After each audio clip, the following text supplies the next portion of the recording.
Hello everyone, my name is Juan-Carlos. I am a junior mechanical engineering student here at the University of Houston, and this is my presentation on the Engineering Code of Ethics. So first off, I just want to introduce you to a couple of people. These are a couple of engineers. Their names are Adolfo Pada, he's actually a retired engineer, and then we have Cyril Yu. He's 41. They actually both happen to work in the same department. So they both work for the San Francisco Department of Building Inspections. So I just want to tell you a little story about them. They appear to both love their job. They've been accredited, but actually turns out as part of their duties, what they're in charge of is actually approving permits for building plans and building construction in San Francisco, as you would expect. It actually turns out they had some people that were interested in them, and that they were taking bribes. They were taking bribes in the form of money, they were taking bribes in the form of dinner, and all of this was in an effort so that these executives who were bribing them, the executives of building, planning, and design firms, construction planning and design firms, they just wanted to get all their plans approved. They wanted to get all their designs approved. So that's actually what they were doing. They were paying them just so they could get these things approved and expedited.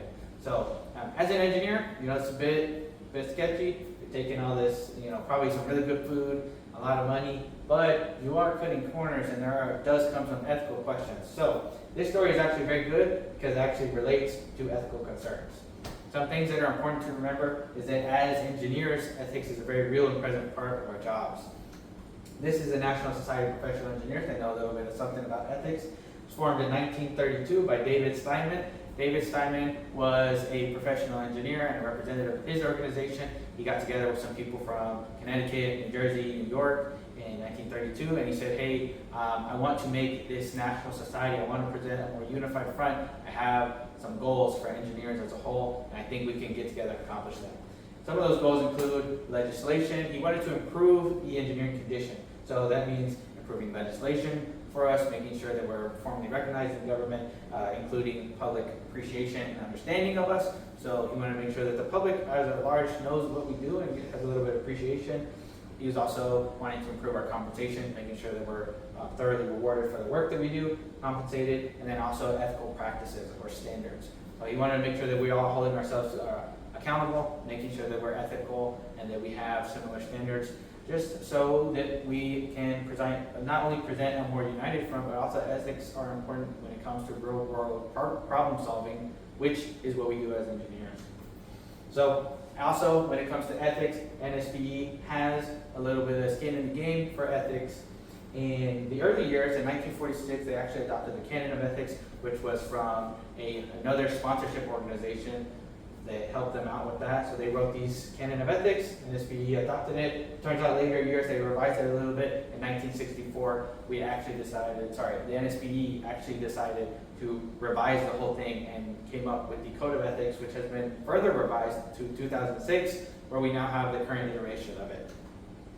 Just some other things to note about the NSPE is that they do have values. So the values include ethics and accountability. I wanted to make sure that we're all holding each other accountable, that we're all holding ourselves to higher ethical standards, as stated previously, making sure that we're doing our job, that we're not compromising ourselves, that our work is important to us.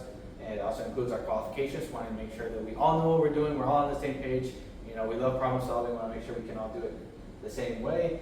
Professional advancement, that means that we're getting our due diligence, that we're moving through our fields in a way that we would like to do, because ultimately we do love what we want to do and we want to do more of it. And then the last thing being unity. Of course, it is a national organization, so they want to unite all the engineers, give them a place to stand, a place to be recognized, and provide also all these values that we have. So, as it relates to the Code of Ethics, as stated before, that story I told you before about Adolfo and Cyril actually relates to a very specific code. There's a long list of codes in the Code of Ethics, but the one that I want to refer to is Section 3.5. Engineers shall not be influenced in their professional duties by conflicting interests. This has two sections. The first one basically says that engineers should not be compromised financially or otherwise when it comes to designing specifications. So if you're creating a design, don't let someone pay you to make it a certain way. The second one relates more to Adolfo and Cyril, and it says that you should not accept commissions or allowances, so basically bribery from someone in connection to the work that you are responsible for. So essentially the exact opposite of what Cyril and Adolfo did. They took money, they took gifts, they took a bunch of dinners, I assume, in order to expedite those permits for these executors. So that is a big problem, and as I go into this further, I just want to explain how the ethical side of engineering can have major impacts. So when we're out here taking money, when we're out here taking gifts, we don't want to be doing that for many reasons. One of those reasons being, a few of those reasons being the ethics, the safety, and the credibility when it comes to engineering. From an ethical perspective, it's important to remember that as engineers, we have to hold ourselves to a higher standard, not only for our own sake, but also for the sake of everyone else in the profession. We don't want people going around thinking that we're unethical, that we don't do our jobs, that we don't know what we're doing.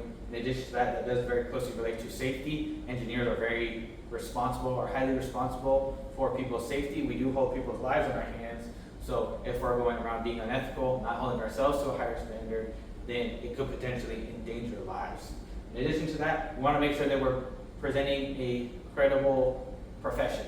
So if we're, again, not holding ourselves to higher standards, we're not going to be viewed as credible. We want to make sure that we are upholding the profession as a whole. It is something we've chosen, so I believe it is something that we should continue to uphold. Lastly, these are my citations, so references I used. I hope you all enjoyed my presentation, and thank you very much.